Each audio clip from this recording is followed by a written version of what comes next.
माघ पूर्णिमा व्रत संपूर्ण विवरण एवं महत्व।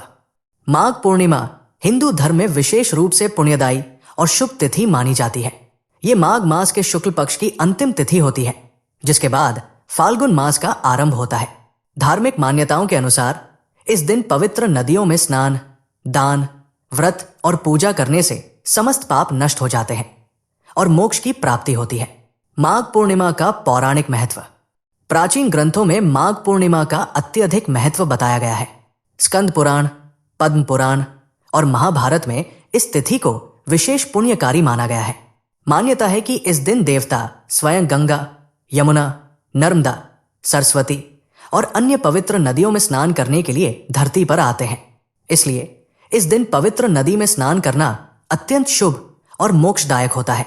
माघ मास में ऋषि मुनि, तपस्वी और भक्तजन तीर्थों में स्नान कर कठोर तपस्या करते थे। इस मास को तपस्या, दान और ध्यान के लिए विशेष रूप से श्रेष्ठ माना गया है। पौराणिक कथा के अनुसार समुद्र मंथन के दौरान इसी दिन देवताओं को अमृत की प्राप्ति हुई थी, जिससे इस तिथि का महत्व और बढ़ जाता है।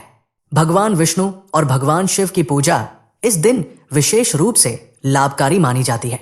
कहा जाता है कि इस दिन विधि पूर्वक व्रत और दान करने से व्यक्ति को मोक्ष की प्राप्ति होती है और जीवन में सुख शांति बनी रहती है।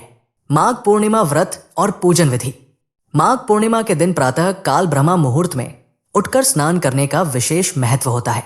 विशेषकर गंगा, यमुना, गोदावरी, नर्मदा, कृष्णा, कावेरी आदि नदियों में स्नान करना अत्यंत पुण्यकारी माना गया है। यदि पवित्र नदियों में स्नान संभव न हो तो घर में स्नान करते समय जल में गंगा जल मिलाकर स्नान करना चाहिए। स्नान करते समय नमो नारायणाय या नमः शिवाय मंत्र का जाप करने से विशेष फल प्राप्त होता है। स्नान के बाद व्रत का संकल्प लेकर भगवान विष्णु और भगवान शिव की पूजा की जाती है।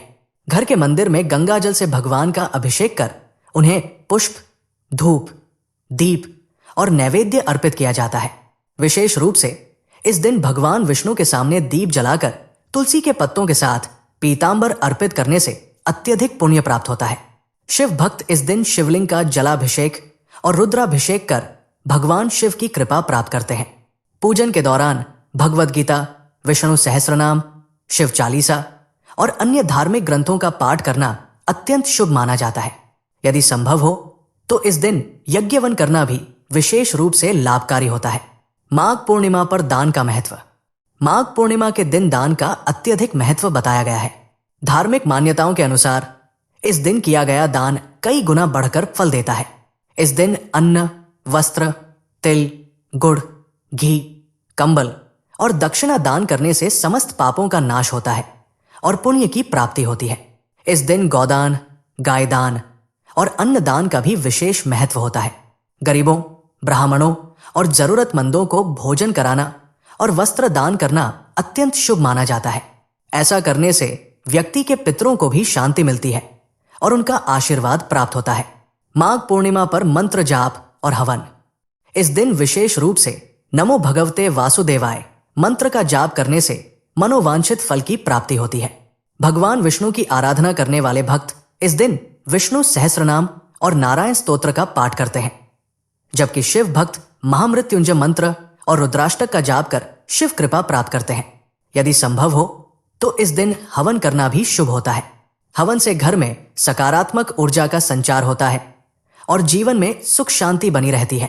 विशेष रूप से तिल और घी से हवन करने पर अत्यधिक पुण्य प्राप्त होता है। माघ पूर्णिमा व्रत के लाभ। माघ पूर्णिमा का व्रत करने से अनेक प्रकार के लाभ प्राप्त होते हैं। इस दिन किए गए स्नान, दान और पूजा से समस्त पापों का नाश होता है और व्यक्ति को मोक्ष की प्राप्ति होती है। धार्मिक मान्यताओं के अनुसार इस दिन किया गया पुण्य कार्य कई गुना बढ़कर फल देता है।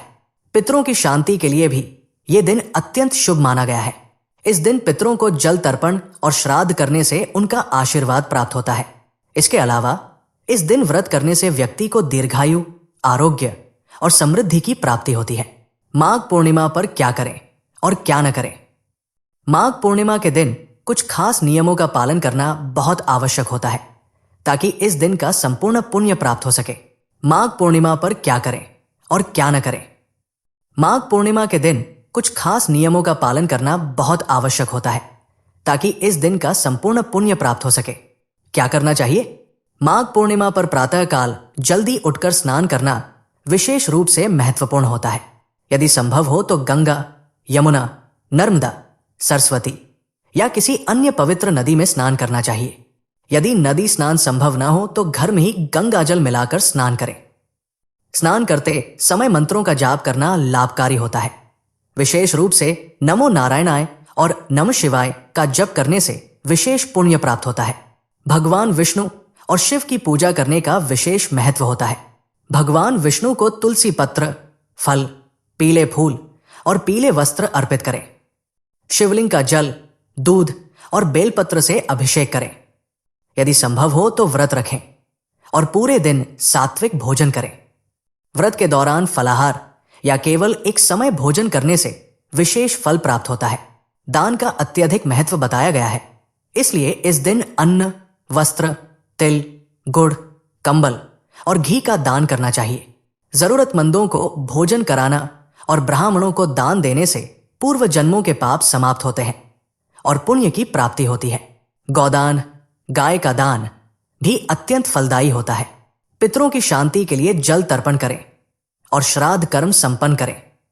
इस दिन सत्संग में भाग लेना, भगवद गीता, विष्णु सहस्त्रनाम और शिव चालीसा का पाठ करना शुभ माना जाता है। हवन और यज्ञ करना भी इस दिन विशेष फलदायी होता है। यदि किसी कारणवश स्वयं हवन न कर सके तो किसी मंदिर में जाकर हवन करवाना भी अच्छा होता है। क्या नहीं करना चाहिए? इस दिन किसी भी प्रकार के बुरे विचार, क्रोध, लोभ, अहंकार और झूठ से बचना चाहिए। व्रत और पूजा के दिन मांसाहार, मदिरा सेवन और तामसिक भोजन से परहेज करना चाहिए, क्योंकि ये पुण्य को नष्ट कर सकता है। किसी भी व्यक्ति का अपमान नहीं करना चाहिए। विशेष रूप से ब्राह्मणों, साधुओं और गरीबों को अपशब्द नहीं कहने चाहिए। किसी से झगड़ा करना या कटु वचन बोलना इस दिन विशेष रूप से वर्जित माना गया है। दान देने में कंजूसी नहीं करनी चाहिए। इस दिन अगर दान का संकल्प लिया है तो उसे अवश्य पूरा करें। अधूरा दान या बिना श्रद्धा के किया गया दान निष्फल हो जाता है। स्नान, दान और पूजा के दौरान आलस्य से बचना चाहिए। स्नान का शुभ मुहूर्त छूट जाने से दिन भर किए गए पुण्य कर्मों का फल कम हो सकता है। अशुद्ध वस्त्रों में पूजा करना भी निषेध माना गया है। शरीर और वस्त्रों को शुद्ध कर ही पूजा करनी चाहिए। भोजन बनाने और खाने से पहले हाथ पैर धोने चाहिए और शुद्धता का विशेष ध्यान रखना चाहिए। इस दिन किसी भी जीव जंतु को कष्ट नहीं देना चाहिए। पशु पक्षियों को दाना और जल देना शुभ माना जाता है, इसलिए अनावश्यक रूप से किसी जीव को नुकसान नहीं पहुंचाना चाहिए। माघ पूर्णिमा एक अत्यंत पुण्यदायी दिन होता है, इसलिए इस दिन सत्कर्मों को बढ़ावा देना चाहिए और सभी प्रकार के नकारात्मक कार्यों से दूर रहना चाहिए। निष्कर्ष, माघ पूर्णिमा का व्रत और स्नान हिंदू धर्म में अत्यंत महत्वपूर्ण माना गया है। इस दिन गंगा स्नान, व्रत, हवन, दान और पूजा करने से व्यक्ति के सभी पाप समाप्त हो जाते हैं और वो मोक्ष प्राप्त करता है। भगवान विष्णु और शिव की आराधना करने से जीवन में सुख, शांति और समृद्धि आती है। अतः इस शुभ दिन को पूरे विधि विधान के साथ मनाना चाहिए और पुण्य लाभ अर्जित करना चाहिए।